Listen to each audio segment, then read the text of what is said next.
What if I told you the petrol that you are filling in your car is not safe?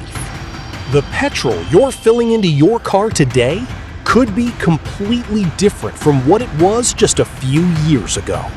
India has begun replacing regular petrol with E20 fuel.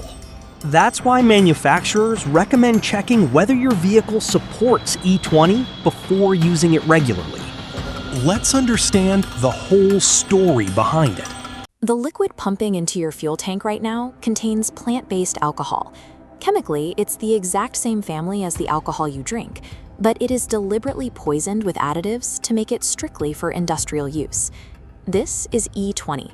It is a government-mandated blend consisting of 20% ethanol mixed directly into 80% traditional petrol.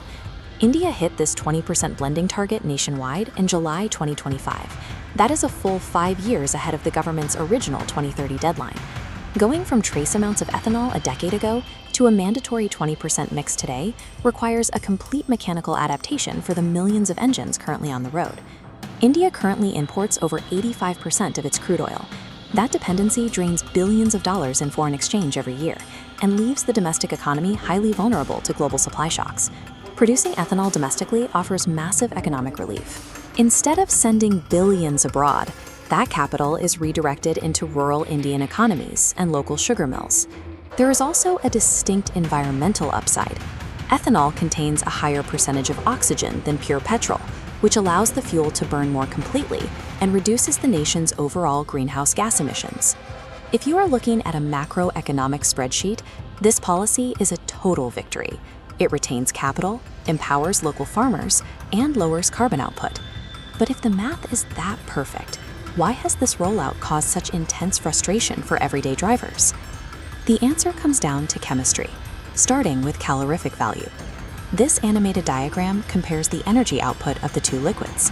1 unit of pure petrol contains about 32 megajoules of energy, while a unit of ethanol holds only 21. Because ethanol has about 30% less energy density, your engine has to burn more of the E20 blend to travel the exact same distance. Your mileage mathematically has to drop. The second issue is that ethanol is hygroscopic.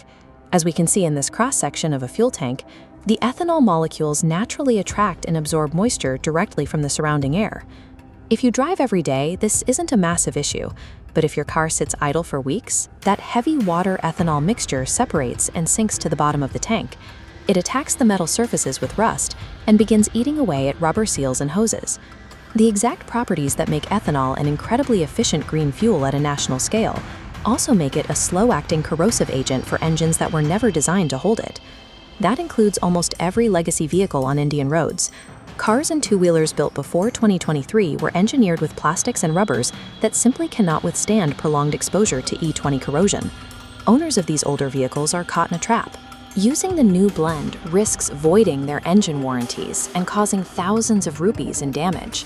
But standard petrol pumps no longer offer unblended E0 fuel. They are stripped of choice and forced to fill up anyway. Zooming out, there is another heavy toll being exacted, this time on the environment. Producing a single liter of ethanol from sugarcane requires thousands of liters of water, creating an intense resource strain in agricultural states that already face severe water scarcity. By accelerating this rollout, the transition is largely being subsidized by everyday consumers, absorbing engine damage, and local water tables taking on the agricultural burden. To understand how this could have been managed differently, look at Brazil. They successfully run their national fleet on blends as high as 27% ethanol, but they spent 5 decades methodically building up to that target. India sprinted to 20% in just a few years. Brazil achieved their success by heavily adopting flex fuel engines capable of handling any blend, and crucially, by giving consumers the power to choose between pure petrol and ethanol blends at the pump. Ethanol itself works as a fuel. The crisis happening right now is an execution failure. The ecosystem was shocked with a new mandate before the market or the machinery had time to adapt. For now, if you own a post-2023 vehicle, your engine is safe, even if your mileage drops slightly.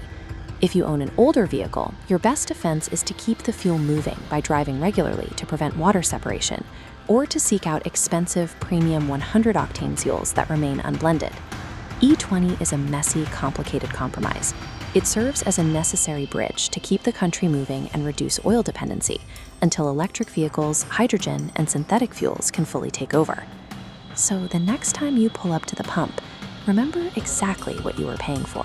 You are quite literally putting a piece of a harvested sugarcane field straight into your engine.